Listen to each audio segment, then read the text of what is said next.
Hello everyone. Today we will discuss about cell. Cell जैसे आपने छोटी क्लासेस में भी पढ़ा होगा, सेल बेसिक यूनिट होती है। तो वहां से हम एक स्टेप बाय स्टेप स्टार्ट करते हैं कि हमें पता होना चाहिए सेल होती क्या है। ठीक है, तो जैसे ही हम हायर क्लासेस में जाते हैं तो कंसेप्ट थोड़ा चेंज हो जाता है। We need to discuss about the explanations. तो बेसिकली आज हम डिस्कस करेंगे सेल के बारे में, जो 8th और 9th का हमारे बायोलॉजी का टॉपिक है सेल। फर्स्ट चैप्टर है cell is the basic unit और the fundamental unit of life. तो going through this, first we will discuss what is cell. सबसे पहले हम सेल के बारे में पढ़ेंगे कि सेल क्या होता है। सेल को हम आइडेंटिफाई करते हैं as the basic unit of life, जहाँ से लाइफ हमारी स्टार्ट होती है। हमारे माइंड में हमेशा एक क्वेश्चन आता है कि लाइफ कैसे स्टार्ट होती है, तो सेल है तो वहां से लाइफ स्टार्ट होती है बेसिकली। तो इसीलिए इसको बिल्डिंग ब्लॉक्स भी कहा जाता है सेल को, और बेसिक यूनिट ऑफ लाइफ भी कहा जाता है। अब सेकंड क्वेश्चन जो पुट ऑन होता है, हु डिस्कवर्ड सेल। सेल को किसने डिस्कवर किया था। अगर बेसिकली आप अंडर द माइक्रोस्कोप देखेंगे तो हमें सेल इस तरह से नजर आती है, जो ये शेप्स है ना, इस तरह से बिल्डिंग ब्लॉक्स, जहां जिसपे बेसिक लाइफ की स्ट्रक्चर डिपेंड करती है। हमारी लाइफ की, हमारी मसल्स की, हमारी बॉडी की tendency, everything is depends on the structure of the cell. अगर आप ये फिगर देख रहे हैं, ये बेसिकली फिगर है बैक्टीरियल सेल की। बैक्टीरियल सेल के बारे में हम आगे डिटेल में पढ़ेंगे कि कैसे बैक्टीरियल सेल मूव करती है, बैक्टीरियल सेल कैसे काम करती है। सो डिस्कवरी ऑफ सेल। अब हमें पता होना चाहिए कि डिस्कवरी कैसे हुई थी सेल की, किसने सेल को डिस्कवर किया था। तो बेसिकली जब हम सेल की डिस्कवरी की बात करते हैं तो हमारे माइंड में रॉबर्ट हुक, हम स्टार्टिंग से पढ़ते आ रहे हैं, Robert Hooke was the first scientist who discovered cell. Robert Hooke जो फर्स्ट साइंटिस्ट थे जिन्होंने 1665 में सेल को डिस्कवर किया था। उन्होंने क्या किया था, डेड कोक सेल्स, एक ट्री से उन्होंने डेड कोक सेल्स की हेल्प से सेल्स को डिस्कवर किया था 1665 में अंडर द सिंपल माइक्रोस्कोप। अब उस टाइम पे क्या था, कंपाउंड माइक्रोस्कोप या हाईली मैग्नीफाइड माइक्रोस्कोप्स जो थे वो अवेलेबल नहीं थे। तो जो एक सिंपल माइक्रोस्कोप की हेल्प से उनको एक अनडिफाइंड स्ट्रक्चर, जिसके बारे में उन्हें नहीं पता था, that is collected from dead cells, एक अनडिफाइंड स्ट्रक्चर उन्होंने मैग्नीफाइड की, जिसको उन्होंने टर्म इंडिकेट किया, दैट इज सेल। जैसे आपको ये स्ट्रक्चर दिख रही है, these cells carry the central part which is called as nucleus. Without nucleus कोई भी सेल सरवाइव नहीं करती है। Nucleus, we can say that nucleus is the heart of the cell. Like in our body, heart is the main organ of our body which help in the circulation or the pumping action of the heart. So basically हम बोलेंगे कि जो nucleus है is also the heart of the cell, because आगे हम पढ़ेंगे इसके बारे में। न्यूक्लियस जो होता है वो सारी information one by one carry करके रखता है। आपके क्रोमेटिन्स, जो क्रोमोसोम्स होंगे, वो सारे किस में प्रेजेंट होंगे, वो न्यूक्लियस कैरी करके रखता है सारी hereditary information. And we know that what is the hereditary information which transfer the genes from one generation to the another generation or from parents to the offspring is called the hereditary information. So basically अब cell discover हो गई, Robert Hooke ने cell discover कर दी, एक unidentified structure को identify कर दिया with the help of the simple microscope. अब हम यहाँ से ये आइडेंटिफाई करते हैं कि एक सेल हमने डिस्कवर कर ली। अब जब कोई भी डिस्कवरी होती है उसके कुछ पोस्टुलेट्स होते हैं जिनको रिकैप्चुलेट किया जाता है या उनको दोबारा से स्टडी किया जाता है। तो बेसिकली जब हमारे पास साइंटिस्ट आए 1839 में, जो हमारे शॉन एंड शेल्डन साइंटिस्ट थे, उन्होंने बताया कि सभी लिविंग थिंग्स, जब हम लिविंग थिंग्स की बात करते हैं तो लिविंग थिंग्स बेसिकली हमारी मेडअप होती है सेल से। अब हम बात करते हैं लिविंग थिंग्स तो हमारे माइंड में क्वेश्चन आता है, and what about the non living things. So जब नॉन लिविंग थिंग्स की हम बात करेंगे, नॉन लिविंग थिंग्स में आ जाएगा एटम्स एंड मॉलिक्यूल्स। जो नॉन लिविंग थिंग्स होंगी वो मेडअप होती है एटम्स एंड मॉलिक्यूल से, and the living things are made up from cells. तो ये डिफरेंस भी क्लियर करना बहुत इंपॉर्टेंट था। The living things are made up from cells and the non-living things are made up from atoms and molecules. So next scientist जो थे हमारे Rudolf virtue थे, जो 1855 में, जिन्होंने हमें ये बताया था बेसिकली कि जो सेल्स होती हैं वो प्री एग्जिस्टिंग सेल्स से डेवलप होती हैं। अब प्री एग्जिस्टिंग सेल्स क्या होती हैं? प्री एग्जिस्टिंग सेल्स होती हैं जो पहले से ही बॉडी में प्रेजेंट होती हैं। जो सेल्स बॉडी में पहले से ही प्रेजेंट है, that is called the pre existing cells. अब क्वेश्चन है कि अगर सेल्स पहले से बॉडी में प्रेजेंट थी तो हमें आइडेंटिफाई करने की रिक्वायरमेंट क्या थी? अब वो जो सेल्स बॉडी में प्रेजेंट थी उनके बारे में हमें पता ही नहीं था कि वो सेल्स हैं। तो जो न्यू सेल्स ओरिजिनेट हुई हैं वो उन्हीं सेल्स से रीजनरेट होके सामने आई हैं। Basic principles of the cell theory. Basic principles में हमारे कुछ पोस्टुलेट्स हैं। फर्स्ट ऑफ ऑल कि सेल्स कैसे बनी होती हैं। Cells are made up of all living things are made up of cells. So all living things made up है cells से। And the second is smallest living unit structure. Smallest living or the basic unit is also called the cell. And the third one, all cells are arise from pre-existing cells. अब अगर आप first step by step इनको देखेंगे तो basically ये तीनों postulates जो हैं, जो हमारे साइंटिस्ट हैं उन्होंने हमें दिए हैं, like pre-existing cells, spontaneous activity, all these are originates from the discovery of our scientist who discovered cell and after that modified theory of the cell. अब जब हमने सेल के बारे में समझ लिया कि सेल क्या होती है, सेल कहाँ से हमारे पास आती है, तो बेसिकली उसके बाद हम समझते हैं सेल साइज।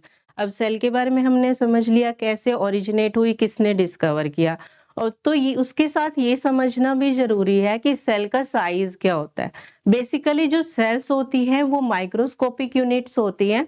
माइक्रोस्कोपिक यूनिट्स होती है जिनको आप नेक्ड आई से नहीं देख सकते हैं, जिनको देखने के लिए हमें माइक्रोस्कोप यूज करना पड़ता है।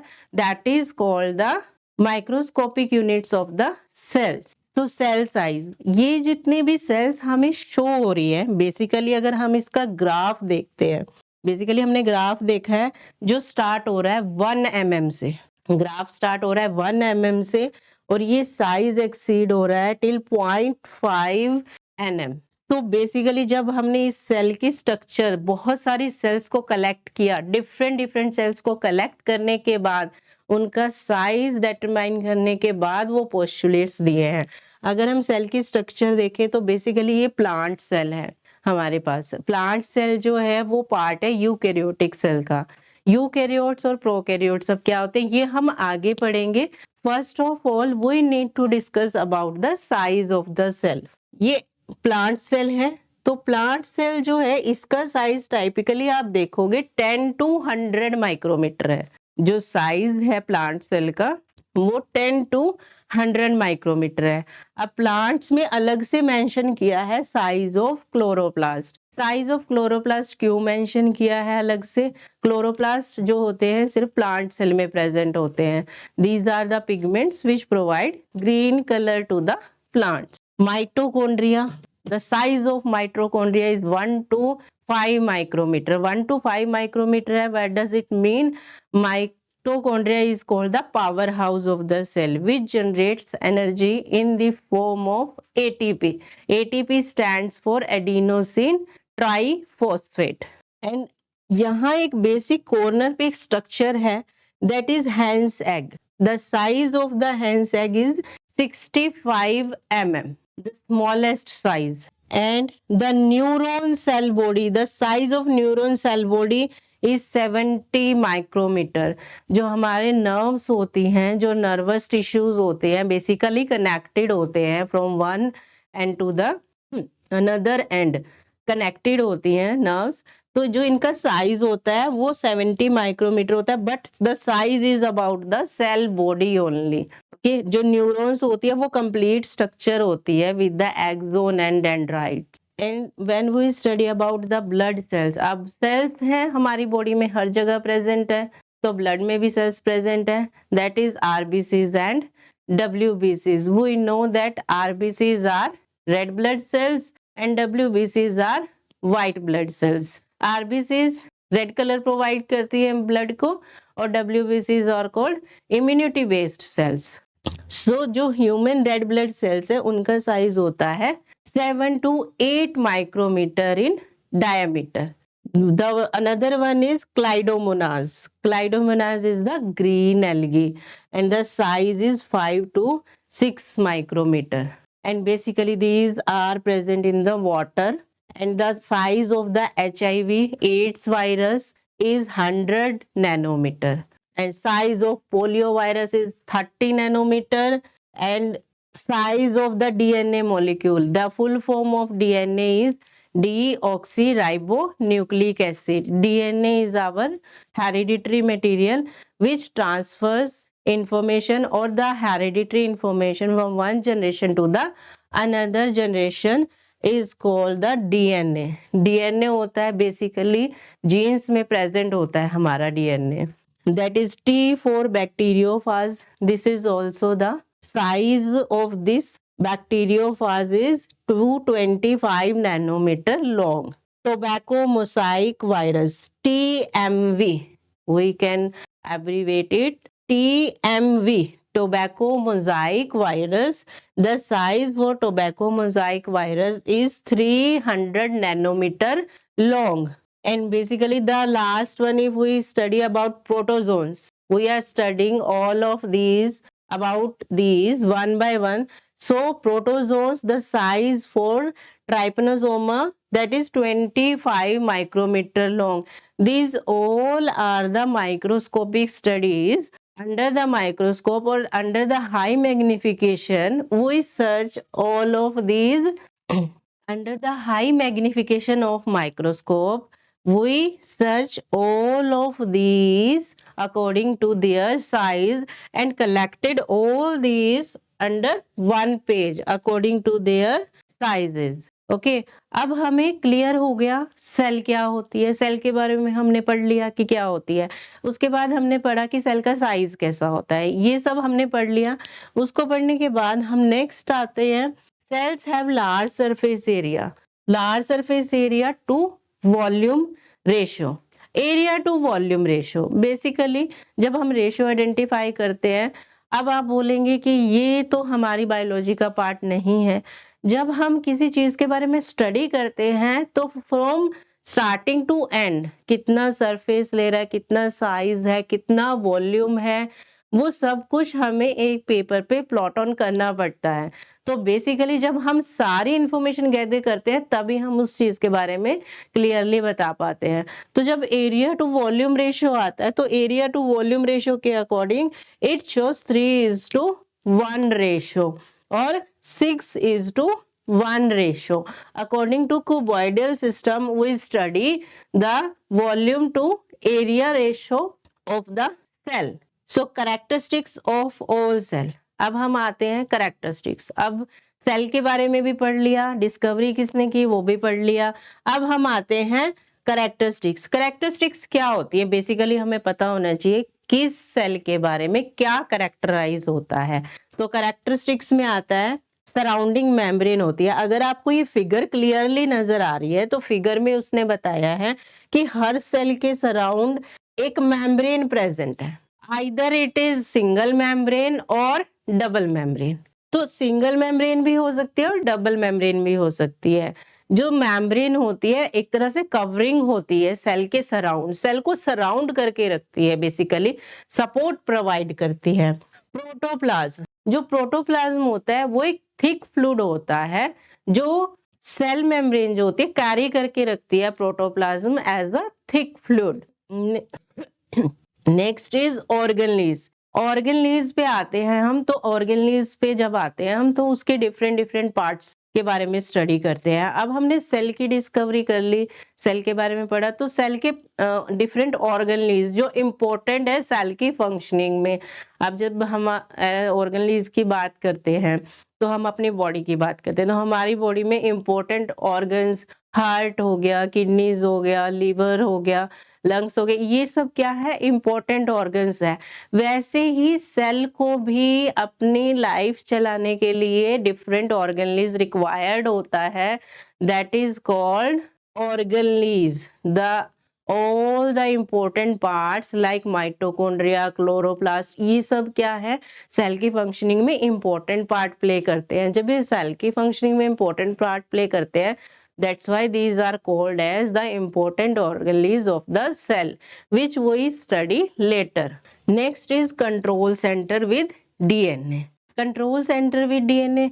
अब कंट्रोल सेंटर विद डीएनए की बात आती है तो हम उसमें स्टडी करते हैं न्यूक्लियस के बारे में, क्योंकि न्यूक्लियस, जब हम कंट्रोल सेंटर को स्टडी करते हैं, ये हमारा न्यूक्लियस है। अब हमने न्यूक्लियस ड्रॉ करा, कंट्रोल सेंटर। न्यूक्लियस क्या होता है, क्रोमेटिन, ऐसे थ्रेड लाइक स्ट्रक्चर प्रेजेंट होती है न्यूक्लियस में। न्यूक्लियस में जो होती है थ्रेड लाइक स्ट्रक्चर प्रेजेंट होती है, इसको हम क्रोमेटिन बोलते हैं, जिसको फर्दर क्रोमोसोम्स बोला जाता है। और ये क्रोमोसोम्स क्या होते हैं, हम डीएनए कैरी करके रखते हैं। तो डीएनए जो है एज अ जेनेटिक मटेरियल है। जब ये डीएनए कैरी करके रखते हैं तो बेसिकली ये क्या करते हैं, इंफॉर्मेशन ट्रांसमिट करते हैं from parents to offspring, that is hereditary information. और जीन्स, जो जीन्स पेरेंट्स के होते हैं वो ट्रांसफर होते हैं टू देयर ऑफस्प्रिंग्स। अब जब डीएनए है, क्रोमोसोम्स है, क्रोमेटिन है, ये सब प्रेजेंट किस में होता है, ये सब प्रेजेंट होता है न्यूक्लियस में। न्यूक्लियस में प्रेजेंट है, that's why it is called as control centre. Control centre with DNA. अब आपको यहाँ तक ये पॉइंट्स क्लियर हो गए होंगे, बेसिकली जो सेल थ्योरी है उसके क्या क्या मेन पोस्टुलेट्स हैं और उसके क्या क्या मेन कैरेक्टरिस्टिक्स हैं। अब नेक्स्ट आता है सेल की टाइप्स। अब हमने सेल के बारे में पढ़ लिया, तो हमें सेल की टाइप्स भी पढ़नी है। अब सेल की टाइप्स जब हम पढ़ते हैं तो वो बेसिकली दो टाइप्स की होती है, that is prokaryotic and eukaryotic. जो प्रोकैरियोटिक एंड यूकैरियोटिक है, जब हम इनके बारे में स्टडी करते हैं तो इसके लिए हमें इनके डिफरेंस स्टडी करने जरूरी होते हैं कि कैसे हम प्रोकैरियोट्स को और यूकैरियोट्स को अलग अलग डिफरेंशिएट करते हैं। तो बेसिकली जब हम प्रोकैरियोट्स की बात करते हैं तो ये यूनिसेलुलर होते हैं, सिंगल सेल्ड होते हैं, जो कि ये नेक्स्ट पिक्चर से आपको क्लियर हो जाता है।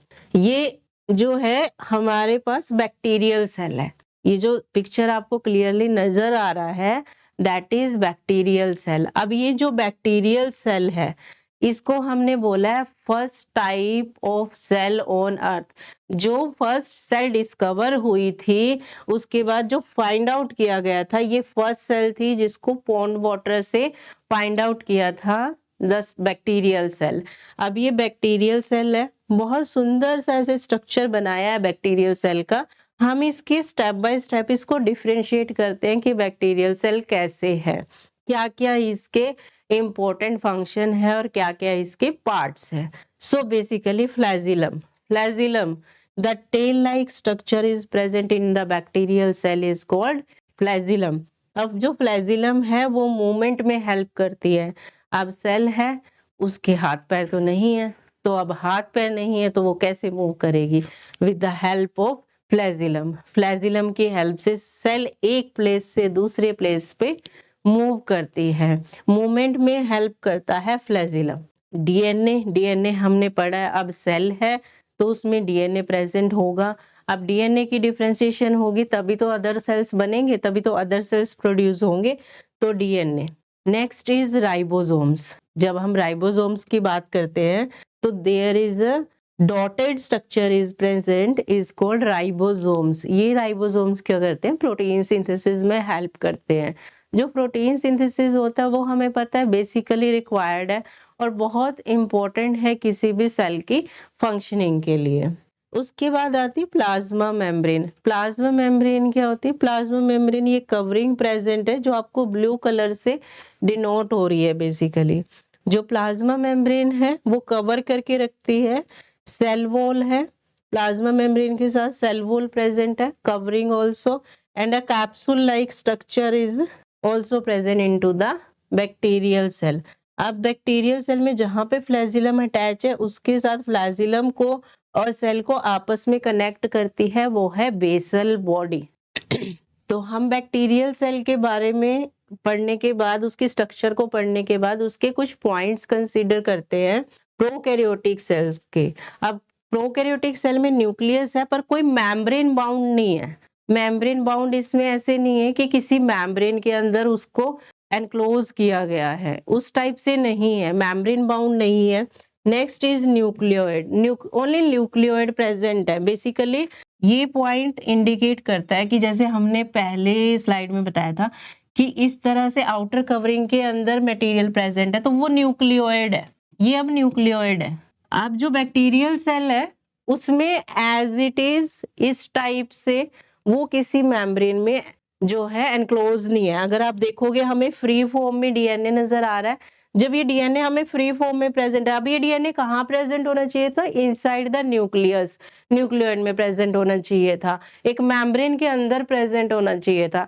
अब ये किसी मेम्ब्रेन के अंदर प्रेजेंट ना होके फ्री फॉर्म में प्रेजेंट है, तो इसलिए इसको बोला गया है no membrane bound nucleus. Next is nucleoid, region of DNA concentration, जहाँ पे कितना डीएनए कितनी अमाउंट में और कितनी प्रेजेंटेशन में प्रेजेंट है। उसके बाद organelles not bound by membranes. अब ऑर्गेनलीज में देखोगे आप राइबोसोम्स है, वो भी फ्री फ्लोटिंग फॉर्म में एज ए साइटोप्लाज्मिक मटेरियल में फ्री फ्लोटिंग फॉर्म में प्रेजेंट है।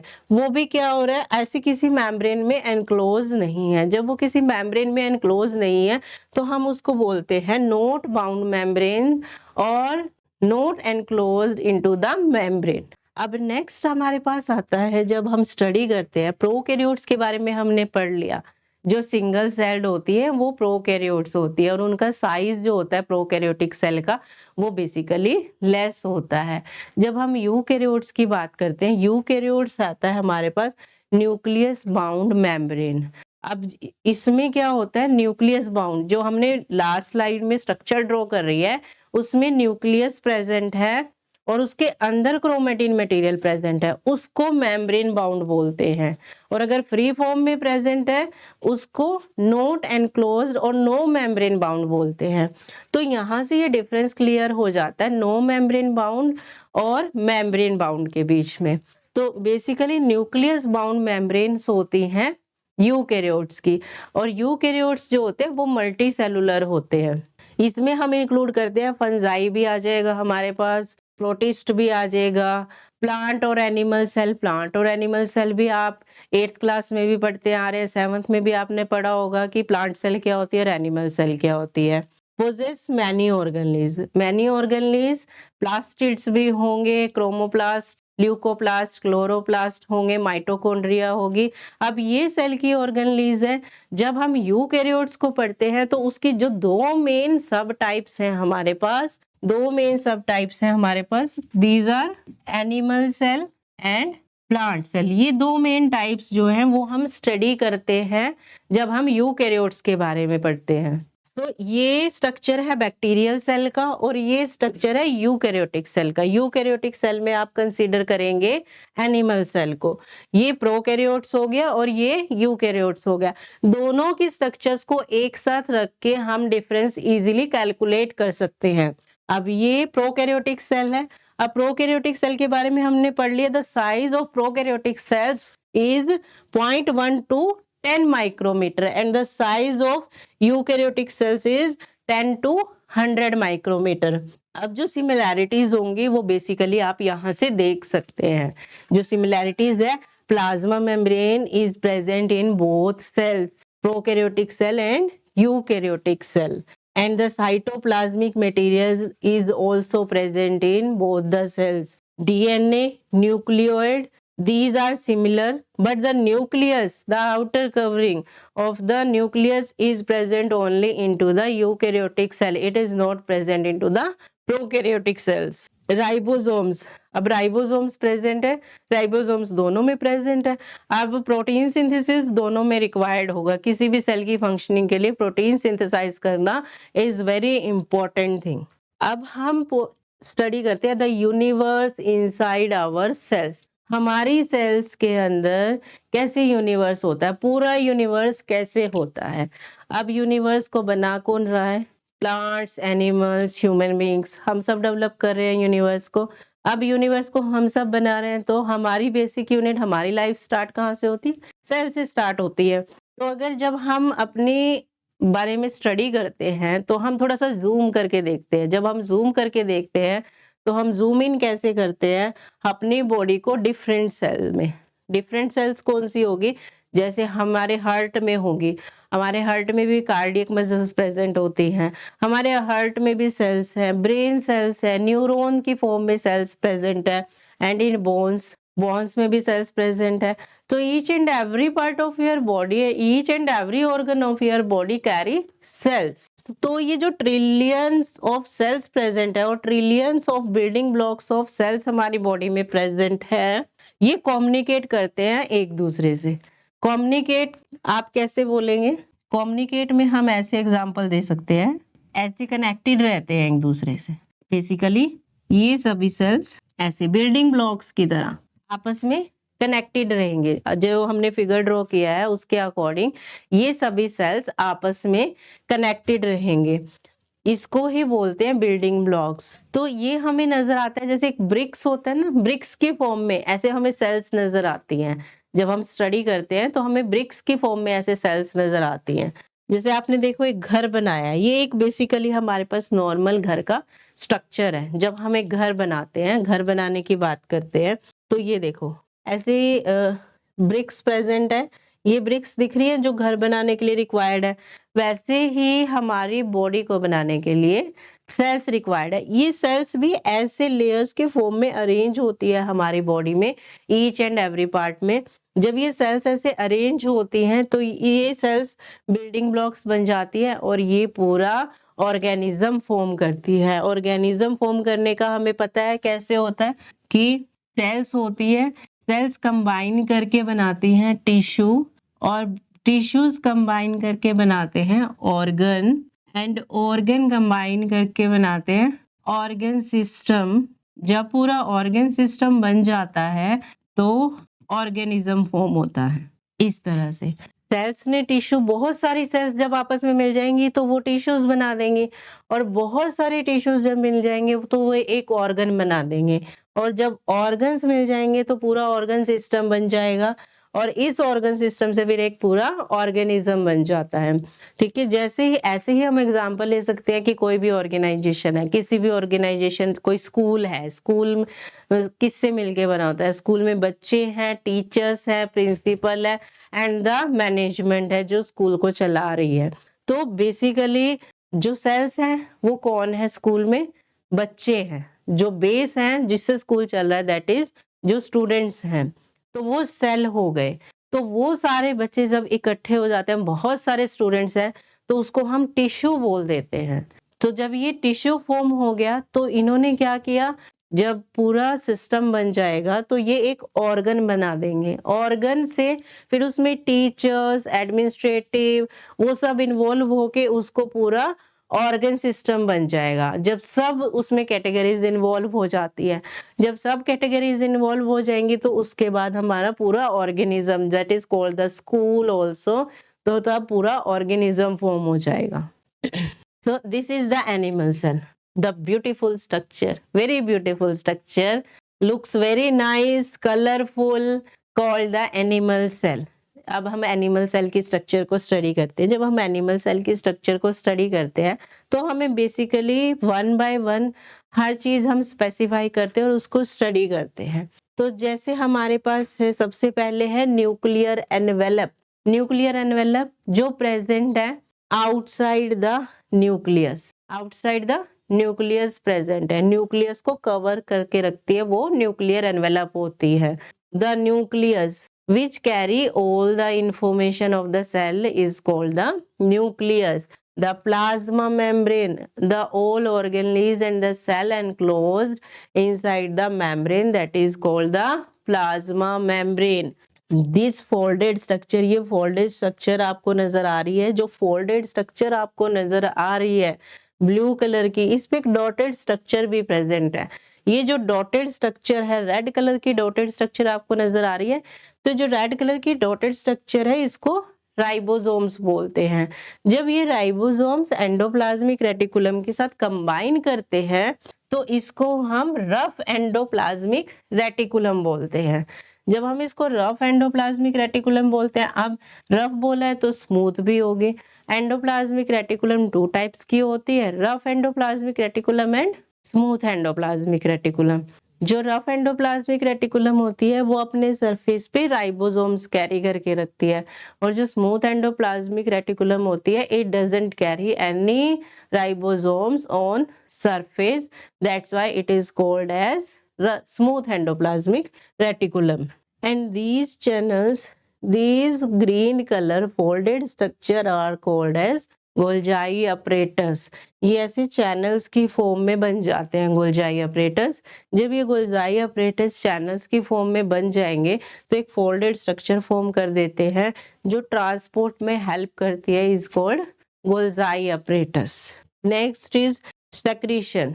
अब आप देख रहे होंगे ये जो गोल्जाई अपरेटस है इसे सेक्रीशन भी होता है। जो सेक्रीशन रिलीज होता है एक्स्ट्रा न्यूट्रिएंट्स का और मिनरल्स का, वो होता है एक्सोसाइटोसिस की हेल्प से। अब एक्सो जैसे नेम ही इंडिकेट कर रहा है, exo means outside, endo means inside. Exo से क्या होगा, वो आउटसाइड मूव करेंगे तो उसको एक्सोसाइटोसिस बोलेंगे। Exocytosis, cyto means cell, cell से जो मटेरियल और मिनरल्स आउटसाइड मूव कर रहे हैं उसको एक्सोसाइटोसिस बोलेंगे। Next, peroxisomes also the part of the ribosomes. Intermediate filament, these thread-like structures are present inside the cell. You can see it, these are the red color filament structures are present. जब ये red color filament structure और ये blue color filament structure आपको नजर आ रही है, इनको intermediate filaments बोलते हैं। इनको intermediate filaments बोलते हैं। और ये जो स्मॉल ट्यूब्स लाइक स्ट्रक्चर दिख रही है इनको माइक्रोट्यूब्यूल बोलते हैं, microtubule. Then these finger like projections which are present into the on the surface of the cell is called microfilament। इनको माइक्रोफिलामेंट बोलते हैं और इनको माइक्रोविलाई भी बोलते हैं। ये फिंगर लाइक, ऐसे फिंगर लाइक प्रोजेक्शंस प्रेजेंट होती हैं जो मूवमेंट में हेल्प करती हैं। जब ये माइक्रोविलाई और माइक्रोफिलामेंट स्ट्रक्चर है मूव करती हैं और सेल की मूवमेंट में हेल्प करती है inside the cytoplasm. Centrosome, centrosomes which is present into the center is called centrosome।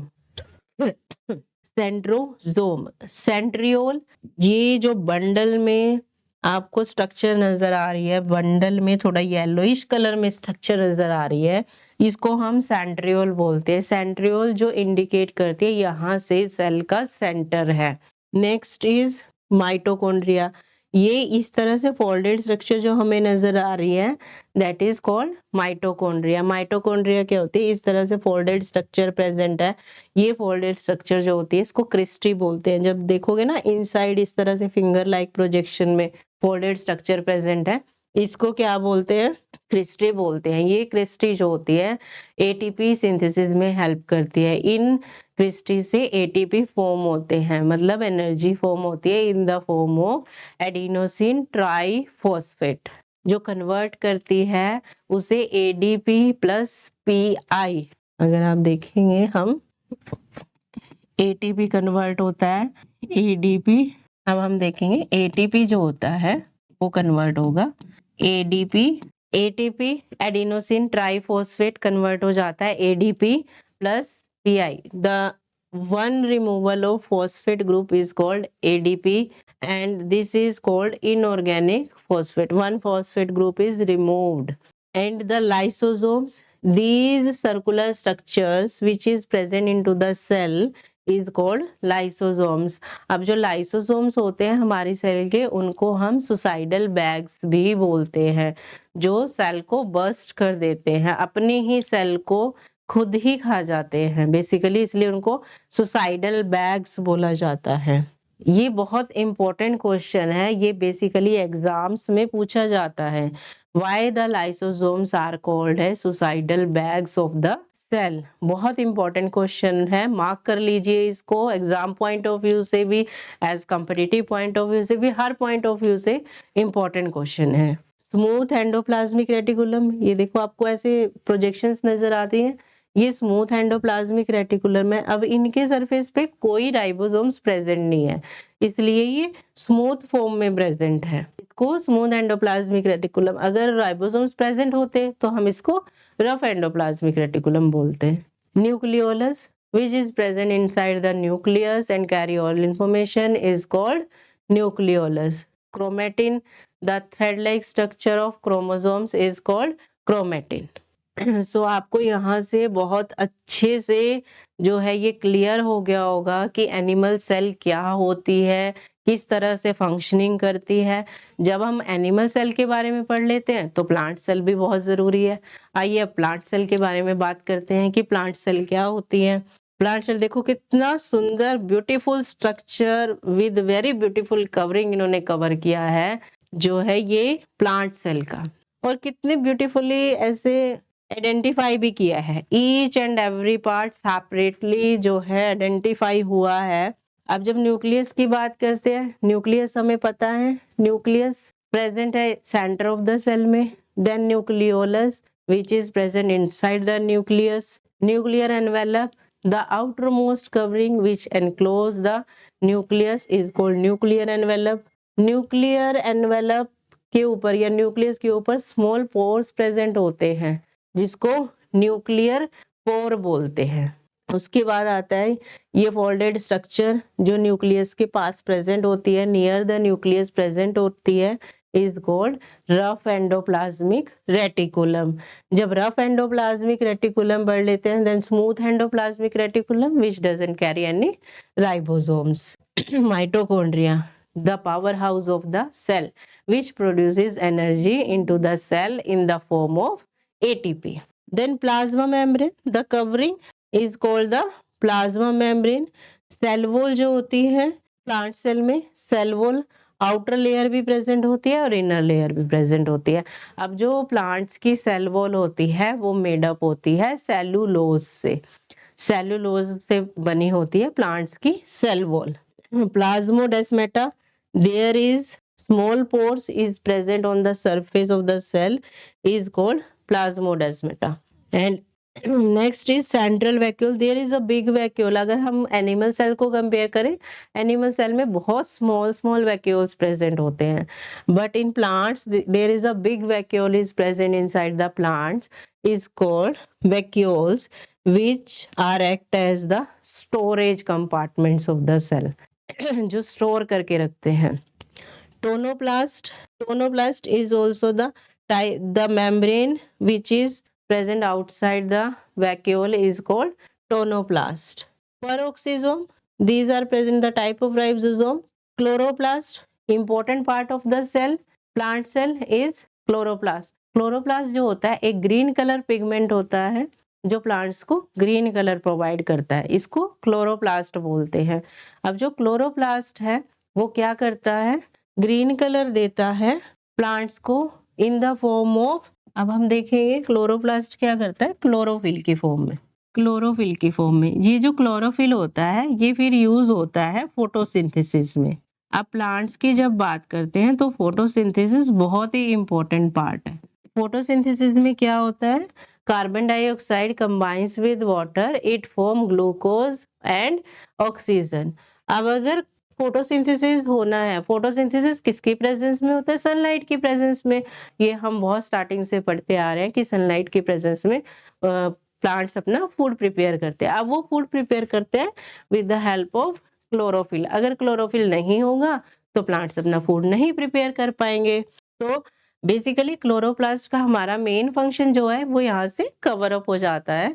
जो क्लोरोफिल पिगमेंट होता है वो फोटोसिंथेसिस में हेल्प करता है। वो क्लोरोफिल प्रोड्यूस कौन करता है, क्लोरोप्लास्ट। Next is cytoskeleton. अब साइटोस्केलेटन में देखोगे सब पार्ट्स प्रेजेंट है, microtubules, the small cylindrical structures is called microtubules. Intermediate filament, intermediate filament जो कनेक्ट कर रहे हैं एक दूसरे को, उनको इंटरमीडिएट फिलामेंट्स बोलते हैं। Actin filaments, these are present, the structural filament are called actin filaments. Golgi complex, as हमने एनिमल सेल में इसको स्टडी किया है गोल्जाई कॉम्प्लेक्स को। गोल्जाई कॉम्प्लेक्स क्या होता है, इस तरह से चैनल्स फॉर्म में फोल्डेड स्ट्रक्चर्स प्रेजेंट है जिनको गोल्जाई कॉम्प्लेक्स कर बोलते हैं, और ये ट्रांसपोर्ट करने में और सिंथेसिस में हेल्प करता है। तो यहाँ से हमारा प्लांट सेल कवर हो जाता है। बेसिकली जब हम डिफरेंस करते हैं तो डिफरेंस भी इजीली यहाँ से फाइंड आउट हो जाता है। The major difference in plant cell and animal cell is chloroplast. Chloroplast is present in plant cells. It doesn't present into the animal cell. And the another one is the big vacuoles present in the plant cell, not present into the animal cell. So आज हम अपना topic यहाँ पे cover करते हैं। Hope आपको cell के बारे में जो कन्फ्यूजन्स थी, जो रिक्वायर्ड टॉपिक था, जितनी भी इंफॉर्मेशन रिक्वायर्ड थी, मोर देन हमने उससे ज़्यादा अपने टॉपिक में कवर किया है। So let us meet into the next class with new energy and with new topic. Thank you.